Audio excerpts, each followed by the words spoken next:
Good evening friend, कैसे आप लोग सब अच्छे होंगे। सभी को मेरे तरफ से राम राम राधे राधे। और आप लोग का प्रिपरेशन बहुत अच्छा चल रहा होगा। बट यहाँ पे आज ये वीडियो बना रहा हूँ उन बच्चों के लिए जिनको लगता है कि मेरे स्कोर बढ़ नहीं रहे हैं और मेरे स्कोर 50 से 55 के बीच में रहे या 50 से नीचे रह रहा है। देखो, मैं अगर कहूँ, यहाँ पे फ्लेवर टेस्ट सीरीज हैं। अगर टेस्ट सीरीज की बात करो तो अलग अलग टेस्ट सीरीज पे ना अलग अलग टाइप के फ्लेवर्ड हैं। आप जैसे अगर गाइडली देते हो तो आपको गाइडली पे एकदम रियल एग्जाम के लेवल के मॉक मिलेगा, जिसमें कि रीजनिंग आपको वैसे ही दिखेगा जो आपके एग्जाम में आता है। जिस तरह से एग्जाम में आता है, मान लो कि पजल बनाया आपने, पजल बन गया, उसके बाद जो उस क्वेश्चन के साथ ट्विस्ट करता है ना, उस टाइप के क्वेश्चन आपको मिलेंगे। उसके बाद मैथ की बात करो तो थोड़ा सा मैथ इसका टफ होता है गाइडली का। अगर आप देखो, आप प्रैक्टिस मॉक की बात करते हैं, अगर प्रैक्टिस मॉक पे जाओगे तो उस पर क्या होता है कि उनका मैथ बहुत ईजी होता है और उनका पजल बहुत लेंदी होता है। वहाँ पे देखो कि 4 या 5 पजल पूछता है तो उसमें से कम 2 पजल में आपको डबल वेरिएबल और अच्छे लेंदी का होगा। और उसके बाद तीसरा अगर बात करें स्मार्ट कीड़ा का, तो ये बैलेंस्ड होता है। यहाँ पे आपको दोनों सेक्शंस टफ होते हैं। तो इसलिए बोलता हूँ कि टेस्ट सीरीज ना फ्लेवर्ड है। और ओली बोर्ड का देखो, मैंने जितना भी उसके लाइव टेस्ट दिए हैं तो वो ईजियर साइड था। मतलब उसको मैं अगर आरआरबी पीओ का कोई टेस्ट दे रहा तो उसको मैं बोलूँगा आरआरबी कलर की टेस्ट। हाँ, अगर आपको कोई आके बोलता है कि आपको लाइव टेस्ट देना चाहिए, नहीं देते हो, आपकी प्रिपरेशन फिर कैसे चेक होगा, तो देखो ऐसा कोई कोई बात नहीं है। अगर आप लाइव टेस्ट मिस कर भी जाते हो तो कोई इशू नहीं है, उससे अच्छे अच्छे आप मॉक लगा रहे हो इससे। हाँ, हो सकता है कि ओली बोर्ड अंदर में अच्छा टेस्ट देता हो या उसकी मतलब जो आप पेड पेड लिए हो तो उस पर देता हो। तो ये चार मैं अभी अभी मानता हूँ कि टेस्ट बैंकिंग के लिए सबसे बढ़िया टेस्ट बनाता है।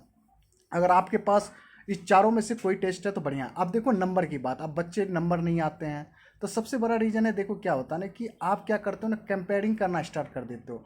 आप सोचते हो ना कि पहले तो टारगेट बना लेते हो कि अपन इस सेट में ना 70 से 80 ले आना है। तो उस चीज़ में क्या होता है कि आपकी एक्यूरेसी तो ख़राब होती है। देखो, आप अगर सच बताओ ना, मैंने बच्चे के स्कोर देखे हैं, उसमें क्या होता है कि बच्चे 65 अटैम्प्ट करते हैं मगर उसमें से क्या करते हैं ना, 7 8 गलत कर जाते हैं। अगर आप वही सोचो, अगर आपने 67 बना लिए या 60 बनाया, अगर वो 100% के 100% एक्यूरेसी रहे तो कितने बढ़िया रहेगा।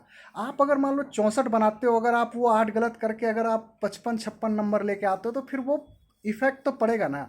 और सबसे बड़ी बात मैं बार बार यही बोल रहा हूँ कि आरआरबी में आप गलत करोगे 5 से ज़्यादा, मिनिमम 5 गलती करोगे तो आपको उठा के बाहर फेंक देगा। क्योंकि यहाँ पे देखो, नॉर्मलाइजेशन क्यों होता है, सबसे बड़ी बात है कि मैथ रीजनिंग, और मैथ रीजनिंग सब पढ़ता है और इस पे आपका आंसर आता है तभी आप टिक करते हो। विदाउट आंसर के आप टिक नहीं कर सकते हो क्वेश्चन को। देखो इंग्लिश क्या होता है कि आप आता है तो बनाते हो, नहीं भी आता तो लगता है कि गलत हो जाएगा, वो तुक्का वुक्का हो जाता है। तो उसके इंग्लिश देखो क्या है कि एजम्पशन बेस्ड है। उसमें क्या होता है कि मोर प्रैक्टिस। मगर यहाँ पे क्या है, मैथ में आपको आंसर दिखता है। अगर आपने डीआई बनाया है, आपने उसने जो बोला है कि इतना से बढ़ता है, आपने बढ़ा के बनाया है, वहाँ पे आंसर आता है। आप फिर आप गलती करते हो तो आपका नॉर्मलाइजेशन बहुत हाई होगा और आपको उठा के बाहर फेंक देगा रिजल्ट में। तो थोड़ा सा आप केयरफुल रहिए इस चीज़ से। नंबर बढ़ेगा आपका। अगर आपने 55 अटैम्प्ट किया तो वो एक्यूरेसी के साथ करो। ऐसे नहीं कि आपने 62 बना लिए, 7 गलती कर दिए, 55 सही हुए और 7 का फिर नंबर कट के आपके 53 नंबर 52 नंबर आ रहे, तो ये फिर इफेक्ट पड़ेगा, इसलिए नंबर नहीं बढ़ता। और अभी देखो आपका एग्जाम सर पे है, लगभग लमसम 60 दिन बचा हुआ है। आप क्या करो, सबसे पहले तो पजल पे प्रैक्टिस ज़्यादा से ज़्यादा करो। 5 10 15 पजल डेली बनाओ, डीआई 4 5 बनाओ। उसके बाद क्लासेस अभी बहुत सारे चल रहे हैं, सब टीचर का चल रहा है, हर्षद अग्रवाल सर का चल रहा है, आशीष अरोड़ा सर का चल रहा है, आप देखोगे तो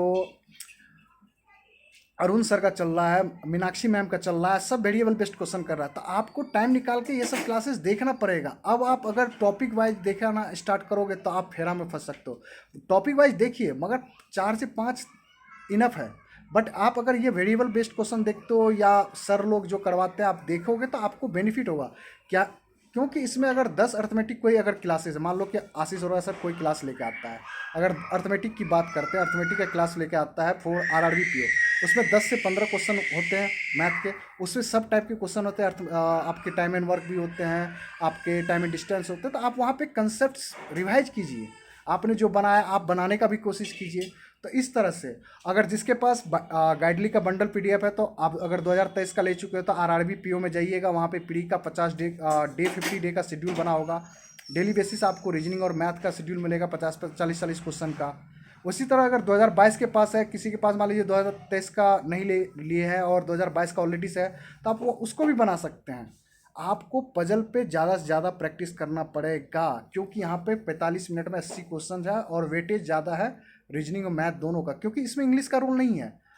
आपका रिजल्ट होना तय है। जैसे देखो LIC एडीओ डबल AO में आप देखोगे कि इंग्लिश वाले जो बढ़िया बढ़िया इंग्लिश वाले बच्चे थे ना, जिसके 30 में 30 आते थे, वो सब बाहर थे। तो ये भी वही सिनेरियो है, यहाँ पे भी इंग्लिश का रूल नहीं है प्री में। तो इसीलिए बोल रहा हूँ यहाँ पे बच्चे फाइट करेंगे और कंपटीशन है। सीट भी नहीं है इस बार, और हर एक स्टेट में अलग अलग, हर एक सीट में आपको मैक्सिमम सीट में आपको 200 से कम ही सीट है। तो इस बार बच्चे कहीं मूविंग भी नहीं करेंगे। तो मेरे मेरे अकॉर्डिंग आप लोग अप्लाई अपने स्टेट से करेंगे और अच्छा फाइट होगा। और कटअप का देखिए, अभी प्रिडिक्ट करना गलत बात है।